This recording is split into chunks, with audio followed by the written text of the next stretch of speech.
You're listening to Season 2 of Beyond Insights, your go-to podcast for all things accounting, business, and technology. Unsure how to improve your leadership skills, or whether you're suited to being a leader to begin with? Looking for ways to build a stronger team or take better risks? Then stay tuned. From cybersecurity, blockchain, and AI innovations to sustainability, employee retention, and work-life balance, we've got you covered. We speak to knowledgeable and insightful guests from varied backgrounds, industries, and locations from all around the globe. From this multiplicity of thought, we strive to find solutions to our most urgent business problems. Whether you're a small business owner, an accountant, entrepreneur, or even a young professional looking to progress, this podcast is for you. Thank you for tuning in. Let's dive right in and go beyond insights. Hello everyone, and welcome back to our new episode of Beyond Insights. Today I'm very excited to be joined by Marissa Oerlemans, one of our own. So just to give you a brief introduction, Marissa is one of the senior designers here at Syft. She's been behind some of your favorite features on the feature set. So very recently, the new cash manager was one of Marissa's babies. A bit of a background on her: she initially studied and started working as an accountant, and then transitioned into information design. So we'll get into that in a second. In her free time, Marissa sings in the Amiki and Capital Singers choirs in Pretoria, and she loves spending time with her niece and her beautiful beagle. So Marissa, thank you so much for joining us today. Very excited for the conversation. Thank you for having me. Awesome. So just to give people a bit of background on yourself, let them get to know you a little bit. Yes. I think let's start off with a fun fact. So do you want to give the people a fun fact about yourself? Might be a bit of a silly one, but I still say that rhyme, Billy eats cake and Uncle sells eggs, in my head every time I have to spell the word because. I love that. I'm kind of lost without that rhyme, so every time I have to spell it, keep repeating that in my head. I suspect there's probably a couple people who similarly use that as well. Same, I also suspect that, 100%. I definitely do as well. So I'm sure people want to understand what prompted the transition from working as an accountant or following accounting and then moving into design. Yeah, I guess that's not really a natural progression. So I always really liked accounting as a subject. I really liked the fact that there was structure and there was rules to follow. So as a subject, it was great. But then as soon as I started working in the industry, I just couldn't really see myself doing that for the rest of my life.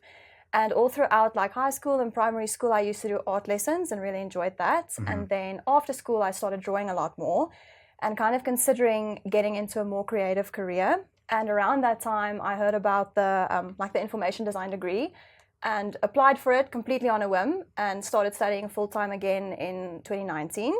And this might be a bit of a controversial opinion, but to me, design is actually a really good combination of art and accounting because it's you get to be creative and you get to be artsy, but to a certain extent, there's still a lot of structure and even rules that you have to follow. So it's kind of the best of both. Love that. No, that's a great answer. And then do you think, if at all, that's impacted the way that you see Syft, for example, or also any other fintech companies or apps? Just from a design perspective, I definitely say you obviously don't need to have a background in accounting to be a designer at Syft, or I'm guessing most other fintech companies. But for me, I do find having that background and having that context definitely just helps, because I guess it's just kind of easier to put yourself in the user's shoes if you used to be in those shoes yourself. So just for the context, it definitely is very useful. Cool. And then sort of tying back into the topic of today's conversation, I'm going to reference an article from Figma which says good design isn't just about making things pretty. So I know this is something you're passionate about. So, do you agree with this? And what does good design look like to you? So I agree with this 100%. And I think the idea that designing is just about making things pretty is one of the biggest misconceptions about design. To me personally, design is more about problem solving than anything else. And as far as good design is concerned, more often than not, good design is actually invisible, meaning that within the context of product design or fintech, good design should make the product seamless or at the very least easy to interact with. So in fintech, products will always have a certain level of complexity. So good design should manage this complexity and kind of mitigate it as far as possible, while still allowing for complex tasks to actually be performed. So it is kind of a tricky balance. And then so sort of thinking about some of the more successful apps, things like Uber, Amazon, DoorDash, what makes them successful from a design perspective? Well, I think they do what's called user-centric design really well, and that just basically means that you put the user and their needs and what they want or have to accomplish on your app. They put that first. So I think that's what makes them very successful, is they really understand what their users want and what they're trying to accomplish. And also, as those needs change, like the user's needs, they never stop innovating to kind of keep up with that. Yeah, like 100%. To give an example, I had to book an Uber to the airport quite recently, and I don't know how new this feature is. They might have had it for a while, but they now give you the option, when you book the Uber, they give you the option to like select your flight number or tell them your flight number. And then when you do, they tell you what time you need to be picked up so that you'll be at the airport on time. And I was like, I didn't even know that I needed that until I saw it on the app. And I was like, this is actually so great. Unreal. Unreal. And I think for me personally, that would probably be a super, super useful feature to be included. Just for like the ease of mind, because you're like, okay, all I need to do is just give you my flight number and you're going to tell me what time I need to be picked up by, and I know that I'll be on time. So that definitely is great. Yeah, 100%. So going back to that article that I mentioned a bit earlier, it also says that design isn't just about aesthetics or functionality, but also about the human aspects and cultivating trust. So I'm interested from your perspective, how can design help, with cultivating trust or anything like this? Good question. So to me, when they say that design is about the human aspect, that just means basically putting the user first. So while a pretty interface is great and users like looking at it, I think users value a good user experience more than anything else. Yeah. So a good user experience just basically shows you that the customer's needs were considered and that they were understood and that the whole process was like thought through properly. And creating a user experience like that just inherently cultivates trust, in my opinion, because it shows that the whole process of creating the product was user-centric and the product wasn't just like built to be able to work. It was actually designed to be like easily understood, easily used, easily navigated by the users. And I think that is obviously a big plus. And in my opinion, design is crucial to creating experiences like this because even just in the sense of like applying best practices, so there's like a sense of familiarity within the product or creating like a clear hierarchy so the navigation is easy, or making the instructions and the like user flow is very clear and easy to understand. Design is pretty much at the forefront of all of that. So I think in terms of that, design is definitely a crucial part of that process. And it's interesting you say that, because I'm sure lots of people don't even consider that as being like such an important aspect, even though when you go into some of these apps, it's very easy to use. It makes it like very user-centric, like you say. That type of thing doesn't even come into our thinking. So it's interesting that you mentioned that. Yeah. And then talking from an accounting perspective, because we did mention that, you started off in accounting and then transitioned over to design. Yeah. You'll, be the first to admit that accountants don't spend too much time thinking about design. So, why should they? Well, I think from a product or software perspective, it is becoming more and more clear to people why design matters and why it's kind of an important part, because it makes it easy to interact with. But I think when it comes to design in general, for example, even just like from a branding perspective, people don't really get why it's that important yet. So a brand, just like short definition, is basically just what distinguishes yourself from your competitors. And it consists of elements like your logo, your typography, your color palette, even like your tone of voice. It's literally like a first impression that you put out there. And I feel like a well-crafted brand can almost immediately give you some measure of like credibility and legitimacy. And this might be a bit of a biased opinion because I am a designer, so obviously how things look is quite important to me. But I feel like personally, if I see a business with like a badly designed website or a logo that doesn't really show any consideration or attention to detail, it does make me wonder if that's kind of the way that they approach other things as well. So I feel like even if it's just on a subconscious level, people do notice when there's like some consideration and attention to detail, and your brand can obviously play a very big role in that. So in my opinion, it is quite important. No, I completely agree. And I think even not from a designer's perspective, I don't know if I was listening or I read something the other day, but they're speaking about why Apple's so successful, and it's just that sleek design. Like it's very easy to navigate. Like it just builds a sense of trust because, like you say, the idea that everything is so sleek and well put together, in the back of your mind, you might think, okay, cool, this is actually how they run things in their business. So definitely, like I said, even if it's not something that you consciously think about on a subconscious level, you definitely like pick up on stuff like that. So to me, it's absolutely crucial to have like well-designed products, a well-crafted brand. It just creates a really good first impression. And like you mentioned, it definitely cultivates like a sense of trust. Yeah, absolutely. And then in terms of design thinking, Yes. buzzword that I've heard around, Yeah. how can finance professionals tap into design thinking? Okay, so just for some context, design thinking basically just means that you solve problems by putting the needs of the users like first and foremost, like above everything else. And obviously it is especially useful in product design because you need to kind of consider your users to cater to them, obviously. There's a lot of ways that this approach can actually benefit finance professionals as well.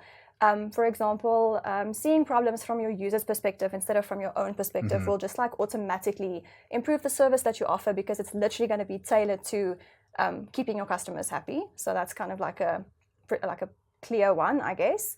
And then also something that might not be as clear is design thinking is by its nature like a very iterative process, meaning you never just come up with a solution and then basically stop. Yeah. You always kind of improve and you keep innovating based on the feedback that you get. And I feel like that obviously cultivates like a lot of innovation and new ideas and just, it's just really good for like never stagnating and always coming up with new things. 100%. So it's said, by some people, that simplicity in design can be difficult. So especially for things like complex financial matters, obviously we work in financially focused business. And that's why, financial institutions need to find some sort of balance. So making sure their designs are user-friendly, but also they don't minimize the importance or the complexity of the information that's trying to be presented. So from your perspective, with regards to, simplifying it, how can that be done from a business perspective as well? Yeah, simplicity in design can be very difficult, like especially as you mentioned for like systems and products that actually need to cater for more like complex type of tasks. Yeah. So it is a very tricky balance to kind of find and to manage. And I read an article recently about like simplicity and complexity in design. And there's just like a few things that stood out to me. So firstly, in any system, there will always be an amount of complexity that can't like be reduced, it can't be eliminated, it can't be taken away. So then it becomes like the issue isn't really eliminating the complexity, it's more about who has to deal with it and when. So I feel like it'll either be the designers and the developers when it comes to the product development phase, or it's going to be the users when it comes to actually interacting with the product, which you obviously don't want. Yeah. So I feel like we always try to deal with as much of that complexity during like the development process and the design process, obviously. So even if it's just about like making very deliberate decisions about like where you put certain elements, what do you want to emphasize, what do you want to de-emphasize, or even like how you phrase certain things, like the prompts that you use and like what guidance you provide, because even if the task that they're trying to accomplish isn't necessarily simple, you obviously still want the interaction with the actual product to be as simple and as easy as possible. So that was the one thing, just like basically making the decision of who you want to deal with that complexity. So will it be the designers and the developers, or will it have to be the users when you've actually created the product? And then this is something that really like stuck out to me because I think it's such an easy thing to just kind of glance over or not realize necessarily, is there is a difference between perceived simplicity, so like how simple something looks, and operational simplicity, so how simple it actually is to use it. Okay. And very often when you try to reduce the one, you actually wind up increasing the other. So for example, if you look at an interface and there's like a lot of controls and a lot of selectors and input fields and options, it might look overwhelming to begin with because there's like a lot of information to deal with and a lot to take in. But then once you actually start doing the task that you want to do, it's actually quite simple because there's like the options are clear, the inputs are clear, you kind of know what to do. Whereas if you try and reduce certain like options or selectors or functionalities just to make it look simpler, accomplishing or completing the task actually becomes a little bit harder. A little bit more difficult. So it is like a fine balance to kind of maintain. But I feel like for us, operational simplicity is still the goal. So while we never want to overwhelm users with like too many options or too many selectors or too much information, we do kind of want to give them enough options or like enough flexibility so that using the product actually isn't as hard. So yeah, always to kind of keep operational simplicity as the goal instead of just like the perceived simplicity, basically. And then lastly, I feel like since there's always going to be like some level of complexity within a system, you can always just make sure to have good guidance in place. So that basically entails tooltips with like helpful information, clear help articles, and also like a good support system, which I feel like at Syft we do 100%. really well. I feel like just offering customers a place where they can go if they really get stuck and they really don't understand something. That's also like really important, and it kind of goes hand in hand with the design, in my opinion. So super important to have a good relationship between product and design for that. Definitely, yeah, 100%. Yeah, perfect. Well, I mean, that was super interesting. I really enjoyed that conversation. I think we always end off of these podcasts with a couple of rapid fire questions. Okay. So the first one is, what is one piece of software outside of Syft Of course. that you couldn't live without? Oh, I'd have to say Figma. Like, I don't think there's been a single day in the past, like 2.5 years that I've been with Syft that I haven't been on Figma. It's, absolutely crucial. And also, the accountant in me still kind of wants to say Excel, even though I don't use it as often as I used to. Just such a great piece of software. So that would have to be my top 2 picks. I mean, I know rapid fire, but just very quickly, able to sort of explain to me, who's a non-designer, what Figma is? So, that feels like a loaded question, because Figma is, it's it a can lot. do so much. It's a lot. But basically, it's just like, it's the software we use to create and design the software, essentially. So probably not the best explanation, but just a piece of software that like specifically caters to wireframing and setting up like mock-ups for your software, essentially. So in a nutshell, I guess that's it. Interesting. Yeah, I'll definitely have to read up a bit more about Figma as well. Based on the explanation I just gave you, it feels like I might have to too. It's just like, I feel like it's such a massive system and you can do so much with it. But it's almost, think about it as like where you use like the Adobe suite to create like logos or to Photoshop. Figma is basically geared towards product design. So you can so you can create like your wireframing for apps or for products or whatever you need. Figma is like specifically geared towards catering to that. Okay, cool. And then what's the best book that you've read recently? I'm actually interested in this as well. Yeah, so it's it would have to be Anxious People by Fredrik Backman. Okay. He's one of my favorite authors. Like his books are always kind of, it's just, he has such a great like writing style and sense of humor. So it is a fictional, like a work of fiction, I think we call it. But really enjoyed that. Okay, cool. Yeah, definitely going to add that to the list as well. Oh yeah, you have to. It's such a great book. So onto the design side of things. So what's the most valuable lesson you've learned about designing software? I think it would have to be that there's no like one size fits all solution. So don't get me wrong, like best practices are there for a reason, and I feel like consistency is obviously crucial to creating like a really good user experience.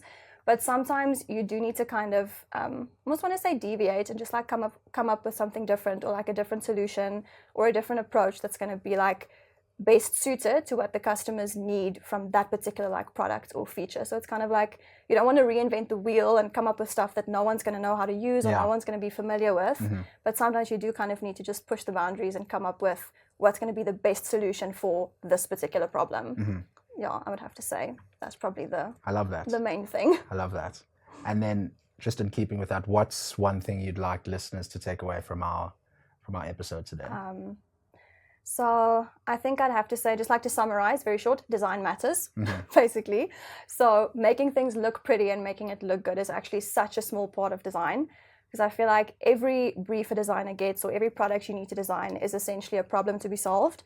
And I feel like something that's especially tricky and kind of like just inherent to design is that no one of these problems ever have like just one clear solution. So I feel like before you can even make anything look pretty, it's about coming up with like the best possible solution to each one of those problems. Yeah, that would have to be it. Love that. And I think that's probably a good place for us to end. So Marissa, thank you so much for joining us today. I really hope that people take away quite a bit from what you've had to say. Really, really interesting journey. And just thank you again for joining us and for everything you do. Oh, thank you so much for having me. Really enjoyed it. Thanks for tuning in to the Beyond Insights podcast. Please like and subscribe on whatever platform you're listening to right now. And please share with any of your colleagues or friends or family members that you think might benefit from listening to this podcast. That's all from us. Until next time, See you then.